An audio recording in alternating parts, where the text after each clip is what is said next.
আসসালামু আলাইকুম ও রহমতুল্লাহ। কাছের দূরের দেশ বিদেশের যে যেখান থেকে দেখছেন সকলকে আন্তরিক মোবারকবাদ জানাই।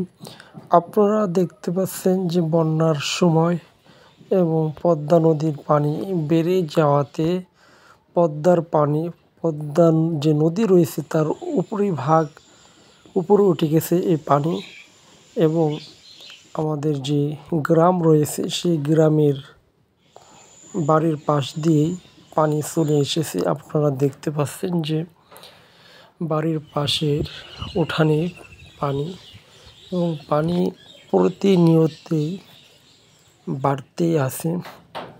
আর এই অবস্থাতে এই গ্রামের মানুষের মাঝে চলে এসেছে আশঙ্কা যে কী হবে না হবে, এবং এর মধ্যে অনেক মানুষ রয়েছে যারা দিনমজুরি, যাদের প্রত্যেক দিনের কাজের বিনিময়ে তাদের সংসার চলে।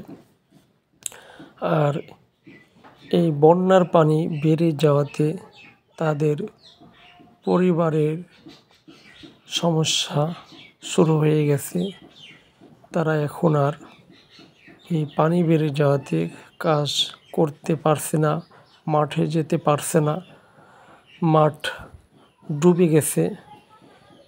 এবং যারা কৃষিকাজের উপর নির্ভর, তাদের সংসার চালাতে এখন হিমশিম খেতে হচ্ছে।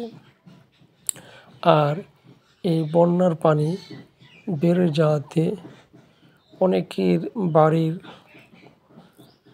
উপরেও পানি উঠে গেছে, যাদের বাড়িগুলো নিচু এলাকায়, যাদের ভিটা উঁচু কম। তো এই জন্য আপনারা যারা এই ভিডিও দেখছেন, আপনারা এই ভিডিও বেশি বেশি করে শেয়ার করে দিবেন অপরকে দেখার জন্য, যে আমরা বর্তমানে গ্রামের মানুষ কতটা অসহায়ের মধ্যে রয়েছি, এবং যে এই পদ্মার পানির যে ইতিহাস রয়েছে, এই ইতিহাস অনুপাতে আমরা বলতে পারি যে এবার বন্যার পানি হয়তো বৃদ্ধি পেতে পারে।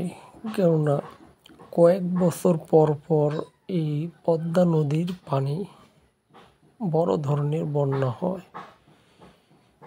যেহেতু কয়েক বছর বন্যা হয় নাই, এবছরের পানি বাড়ার যে পরিস্থিতি, যে কয়েকদিন ধরে পানি শুধু বেড়েই চলছে, এই পানি কমছে না। তো এই জন্য যারা আপনারা এই যে ভিডিওটি দেখছেন, তারা বেশি বেশি শেয়ার করে দিন। যেহেতু পানি যদি এরকমভাবে বাড়তেই থাকে, তাহলে আপনাদেরকে এই গ্রামের মানুষের পাশে দাঁড়াতে হবে। তা না হলে এই গ্রাম অঞ্চলের মানুষগুলো খুবই সমস্যার সম্মুখীন হতে চলেছে। আপনারা দেখছেন যে পাশেই বাড়ি, এবং এটাও বাড়ি, এবং বাড়ির মাঝখান দিয়ে আপনার পানি চলে গেছে। আপনাদেরকে এখন দেখাবো যে বাড়ির পাশ দিয়ে যে বাড়ির পিছনের কি অবস্থা।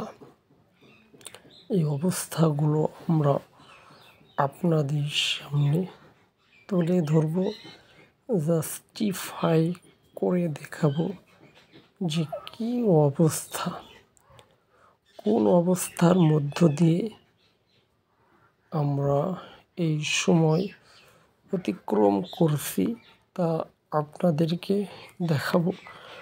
আপনারা দেখতে থাকুন যে পিছনের কি অবস্থা। দেখতে পাচ্ছেন যে পানি সকল